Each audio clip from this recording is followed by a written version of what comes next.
Once upon a time, in a cozy little place called Greenwillow Village, where the cottages had red roofs and the gardens were bursting with colourful flowers, lived four best friends, Arthur, Lily, Teddy, and Poppy.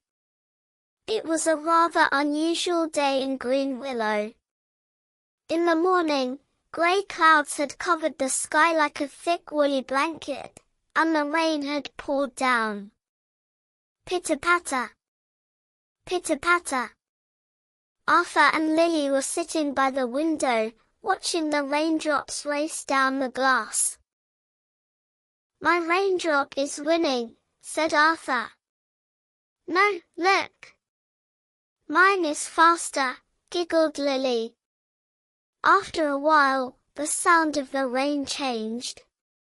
It went from a heavy splash to a gentle drip, drop, drip. Then, it stopped completely. The grey clouds pulled back as if someone had opened the curtains, and the sun showed its big, warm face. Everything was wet and sparkling. The water droplets on the leaves glittered like tiny diamonds. Teddy and Poppy knocked on the door and burst inside. "Hey! Come outside! Look at the sky!" shouted Teddy excitedly. Arthur and Lily immediately put on their colourful wellies, rain boots. Arthur wore his blue wellies, and Lily put on her yellow ones. The magic bridge. When they stepped outside, they couldn't believe their eyes.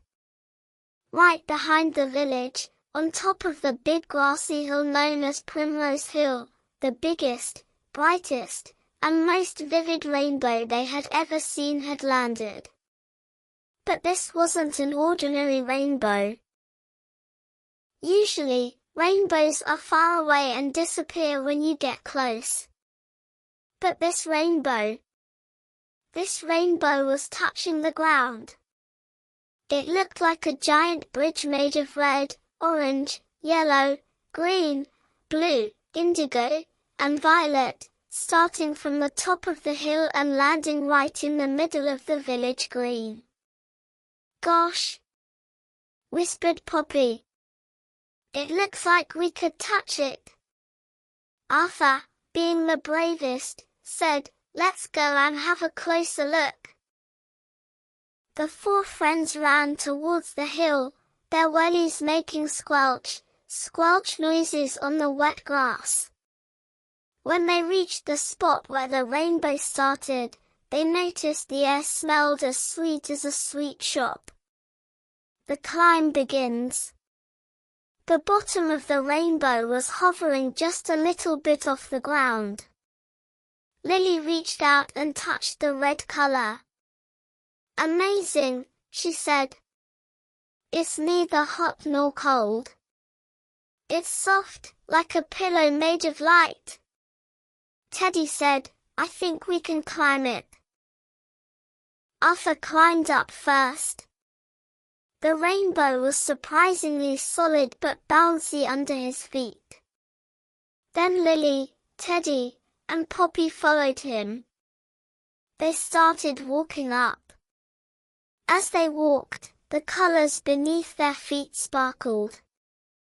Walking on the red stripe, the air smelled of strawberry jam.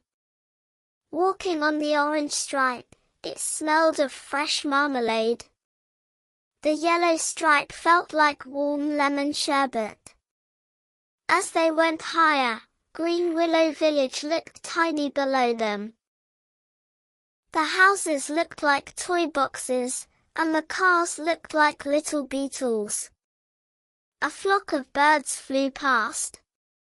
A blue bird named Sky landed on Teddy's shoulder and chirped, "Tweet tweet." Nearly at the top. The cloud station at the top. When they reached the very top, the peak of the rainbow, there was a fluffy, cotton-white cloud waiting for them. This cloud was named Mr. Fluff. Mr. Fluff was like a little rest station right in the middle of the rainbow. The children sat down on Mr. Fluff. "This is comfier than my bed," said Poppy, sinking into the cloud. From the top, they could see how big and beautiful the world was. They watched the shimmering sea in the distance, the green forests, and the winding rivers. The sun smiled at them, and the wind ruffled their hair. Arthur stood up. "Well, do you know what the best part of going up is?" Lily grinned. "Coming down." Teddy looked at the other side of the rainbow, sloping downwards. It looked so smooth and steep. "This," said Teddy. "This is the world's biggest slide. The big slide, the speed of colors." Everyone picked a color lane for themselves. Arthur sat on the red lane, thinking it was the fastest, like a racing car. Lily chose the cheerful yellow lane. Poppy moved to the cooling blue lane. Teddy chose the mysterious purple lane. Arthur shouted, "Are you ready?" All together, "Yes." "Ready, steady, go." Whoosh!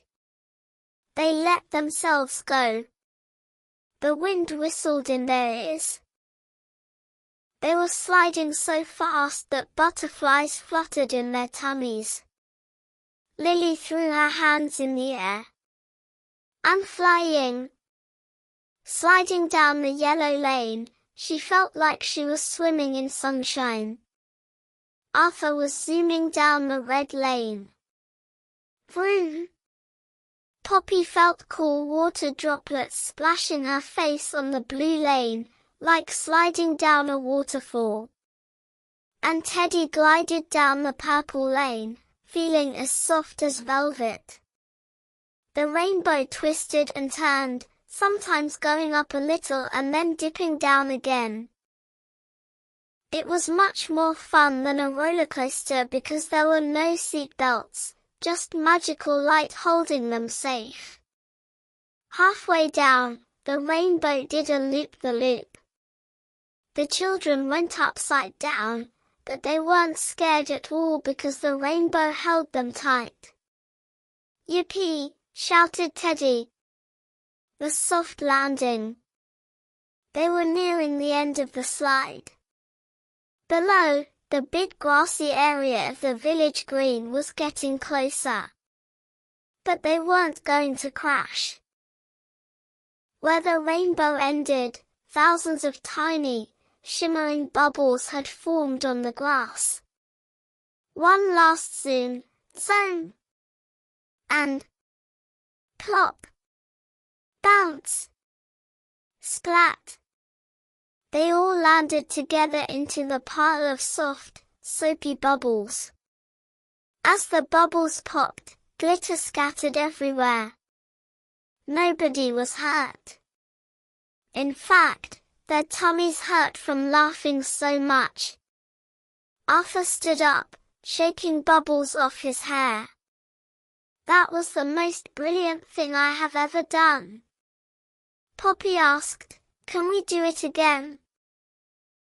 They turned around to look at the rainbow. But the rainbow had started to fade. The colors became transparent, then mixed with the air and vanished. The sun was beginning to set, and the sky was turning orange. The secret and the way home. Lily said, "The rainbow has gone to sleep. It needs to gather its strength for the next rain." Teddy said, "No one will believe us. If we say we slid down a rainbow, they'll think we were dreaming." Arthur smiled mischievously.